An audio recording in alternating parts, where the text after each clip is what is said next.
Wherever you go, whatever you do, throw a little at it. Omax, Vest and Briefs.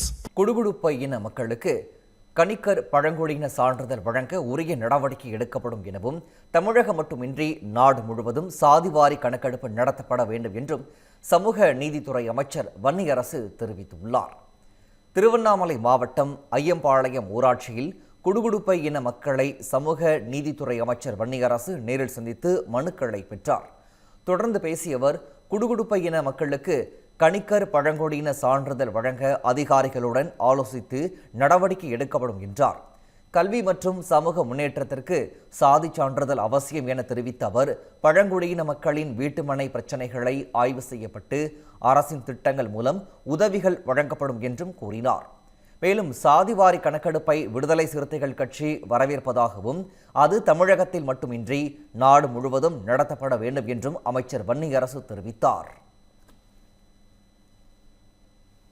Kanikkar என்கின்ற பழங்குடி சமுதாயத்தினுடைய அந்த சாதி சர்டிபிகேட்டை வேண்டும் என்பதுதான் அவருடைய கோரிக்கை, நீண்ட காலமான கோரிக்கை.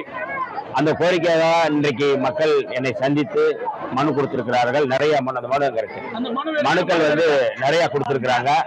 அந்த மனுக்களுடைய ஒற்றை கோரிக்கை, இவர்கள் பொருளாதார ரீதியாக அது வேண்டும் இது வேண்டும் கேட்கவில்லை. அரசிடம் அவர் வைக்கக்கூடிய கோரிக்கை சான்றிதழ், சாதி சான்றிதழ் வேண்டும் என்பதுதான். அது என்னிடம் கொடுத்திருக்கிறார்கள். நான் துறை அதிகாரிகளிடம், அது சம்பந்தப்பட்ட அதிகாரிகளிடம் பேசி, மாவட்ட ஆட்சியரிடம் பேசி அவர்களுக்கு கணிக்கர் என்கின்ற அந்த பழங்குடி சமுதாயத்தினுடைய சாதி சர்டிபிகேட் கிடைப்பதற்கு நான் ஏற்பாடு செய்கிறேன் என்று சொல்லியிருக்கின்றேன்.